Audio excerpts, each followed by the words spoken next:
2025 Jacksonville Jaguars. This team has a lot to prove, and I mean a lot to prove.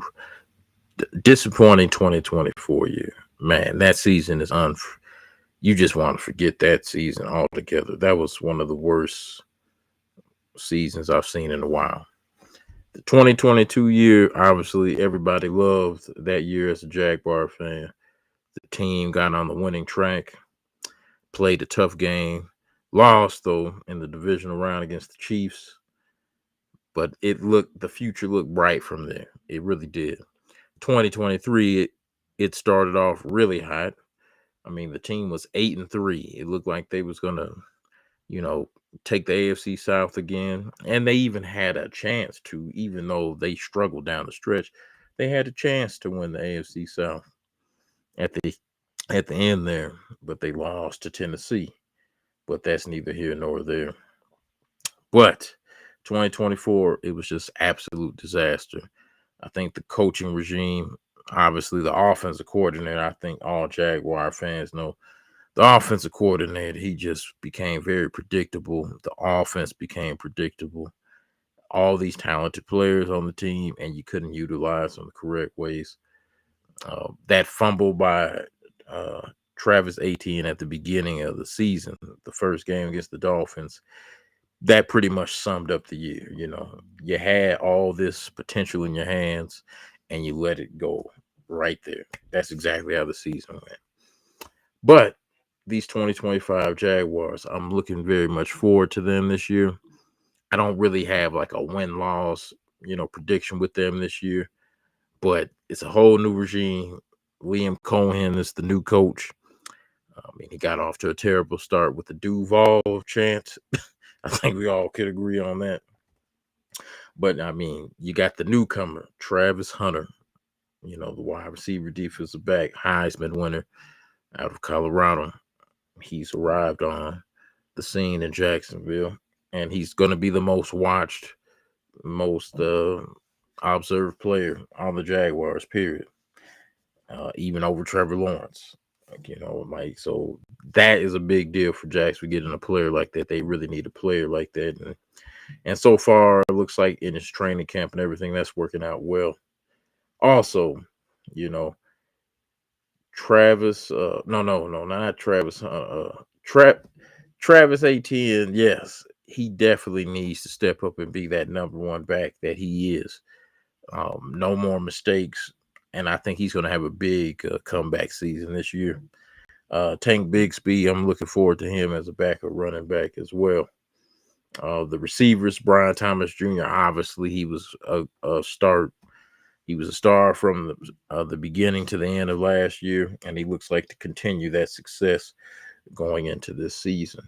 So I'm looking forward to that. Josh Hines Allen and Trayvon Walker, those two guys, they really have to get it going.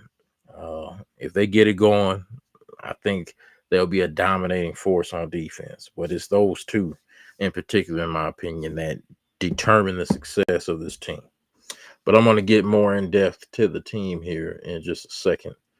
So, like I said, I'm going to look at the whole total roster right here, right?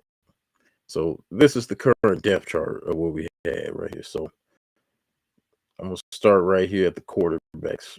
So Trevor Lawrence, obviously, he is the clear-cut number one. And in Liam Cohen's offense, he needs to play exceptionally well this year in the first year in the offense. So I'm looking forward to Trevor Lawrence having a bounce-back year this year as well and living up to that number one pick billing.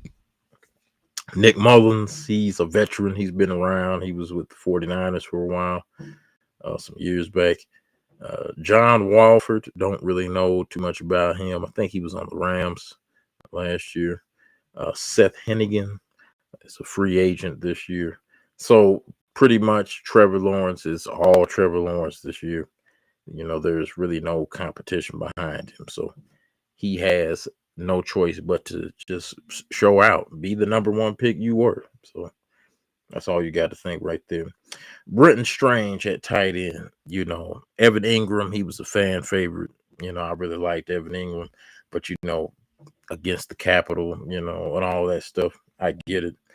But Brenton Strange has the chance to step up into that role. I don't think he's as fast or as athletic. And I think Evan Ingram is a better receiving tight end. But that doesn't necessarily mean that he's a slouch player. He was picked in the second round in 2023 out of Penn State. So if he becomes a good target of Trevor Lawrence, that'd be big time for this offense. So he can really improve his status as a tight end in this league. Johnny Munt, the backup, he just got signed from the Minnesota Vikings. You remember Johnny Munt used to be on the Rams a few years back. So that's, and Hunter Long, Quentin Morris, these are all free up. So it's going to be interesting to see what they do. But it looks like Brenton Strange, they went all in on Brenton Strange to see if he really has this potential to be a great tight end. We'll see from there. The offensive line here, the tackles, left tackle Walker Little, he really has to show up and show out this year, like in a big way. He really does. He was a second rounder out of Stanford back in 2021. You remember at one time, Walker Little was like the top rated offensive lineman in college football, entering college football, like he was I'm pretty sure he was in the top 10 in the ESPN 300. I can remember that a while back. So if he realizes all that potential from that, you're going to have a stalwart Pro Bowl left tackle right there. Anton Harrison, the first rounder from 2023, he really needs to step it up. He's played pretty good, pretty consistent the last 2 years, but I think this year you got to put a staple on that position right there. Patrick McCarry is a free agent, and Robert Hainsey is a free agent. We'll see how they work out. Ezra Cleveland, they traded for him last year, so this year this would be technically his first full year on the team. So we'll see, if he was worth that right there. Brandon Sheriff, I believe, is still a free agent, and they possibly could bring him back on a cheaper deal throughout the season. But obviously it was a big free agent signing, but then he kind of struggled himself at the end there. Also, Jonah Monheim, that was a 7th rounder out of USC. So pay attention to that guy right there, number 60, the center.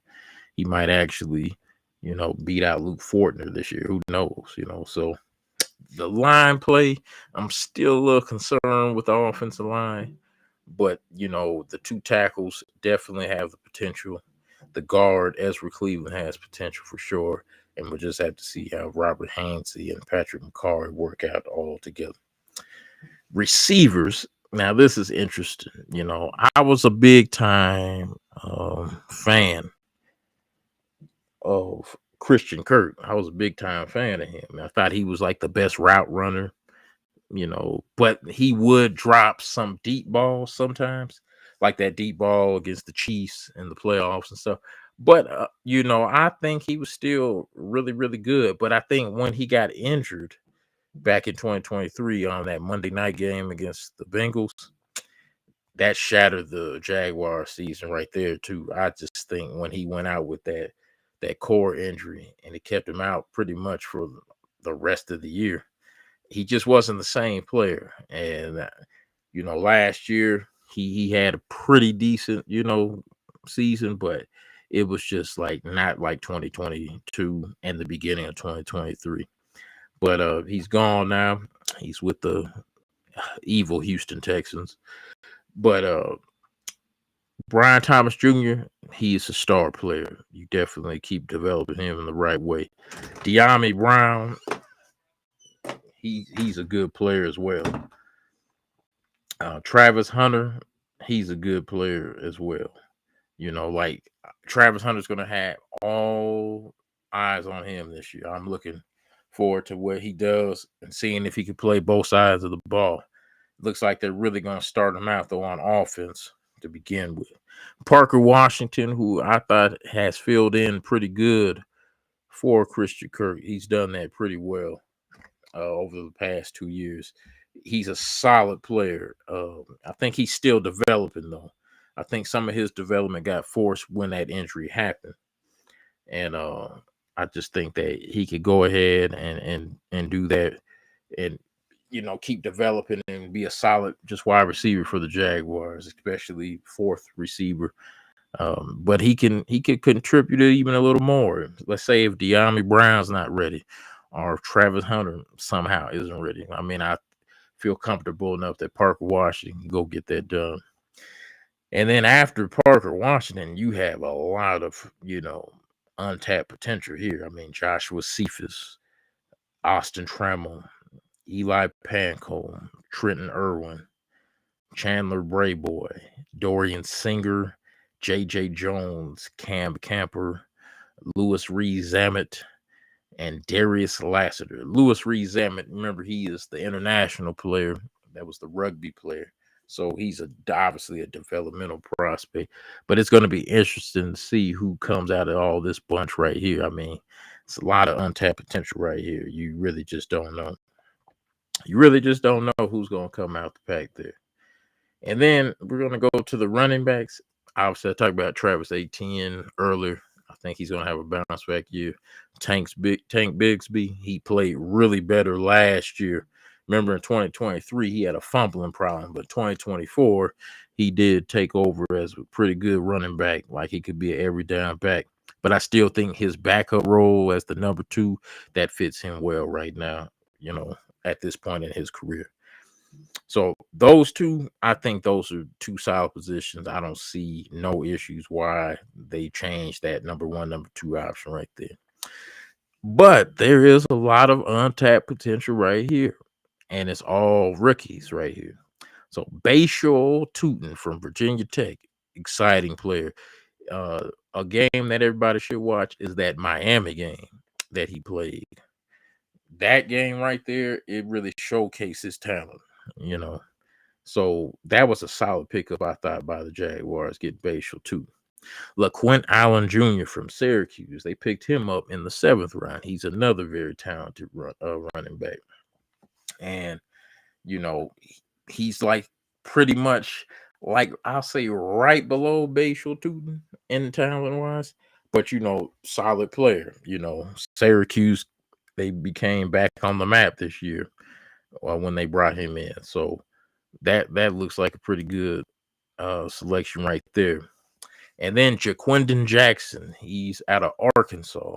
He had a very solid year for Arkansas for the Razorbacks, and very good running back as well. He might be a fringe, but he has, he could be a power back, like how Tank Bigsby is. So with all these 3 backs, I could see them keeping two of those 3 backs for sure, and then maybe one of them goes to the practice squad. So I don't see none of those players being dropped all the way from the team, but I think one of them will have to go to the practice squad. But that's what the preseason is for, and we'll get to see what they're really all about. But I definitely think Bashal Tutin, he has the inside track definitely to be that number 3 back for sure. On defense, I talked about this earlier. Trayvon Walker and Josh Hines-Allen, they have to step up and be those pass rushing defensive beasts that they are. They really have to. A player that I know has to step up is Mason Smith.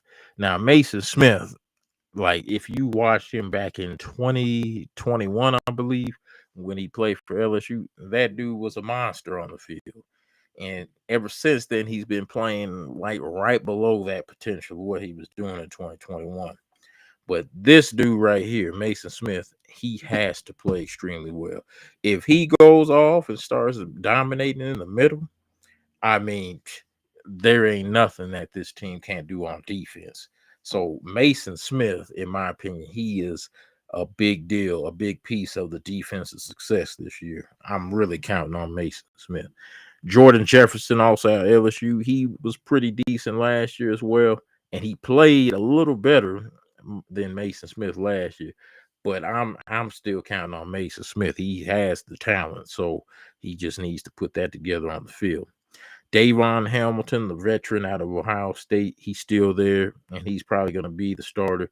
Eric Armstead is listed as the backup right now. That's interesting. But, he's still a solid veteran presence that they need right there. And then behind them, they have, a lot of talent that's like, free agents, new free agents. So Tyler Lacey, he's been a player there since 2023.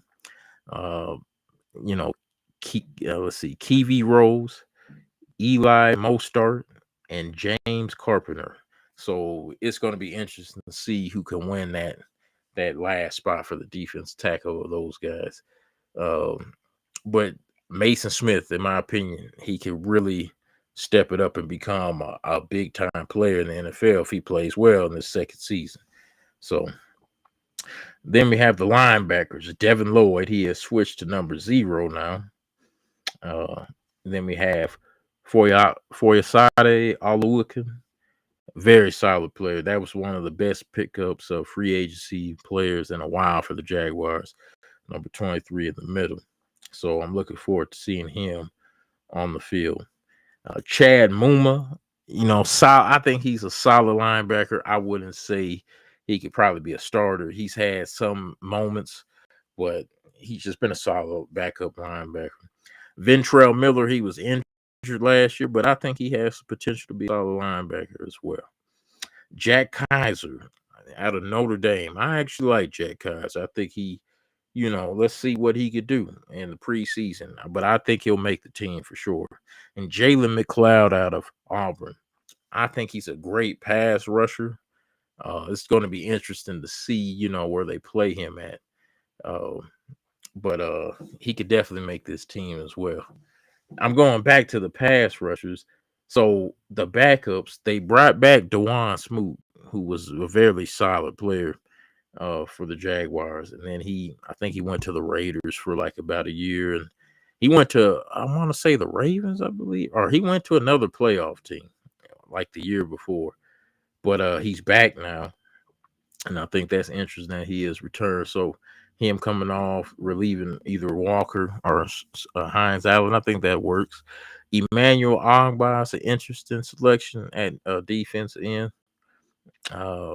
He's a free agent they brought in. Miles Cole, there's potential there, but he didn't show it on the field last year. And then behind them, they have a load of free agents here. They got B.J. Green, Danny Strigo, and let's see, Yasir Abdullah. Now that player, he might not make the team this year. He is like extremely fast, a fast pass rusher, but he just has not shown that ability on the field. I don't know what's going on with that. I really don't know.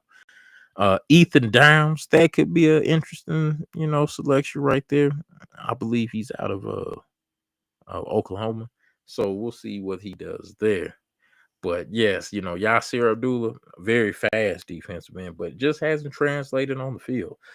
Same thing with Miles Cole, just big, athletic, and everything, just hasn't translated on the field. And then now I'm going to go to the secondary. So we're going to start with the safeties. So they went and moved Darnell Savage back to free safety like they should have. They lost. He was a really good player, I thought. He was a good player too. Hold on a second. He was just there. Andre Cisco, number 5. Yes. Andre Cisco was a solid player, in my opinion. But, free agency showed up and he went to the Jets, took a situation with the Jets.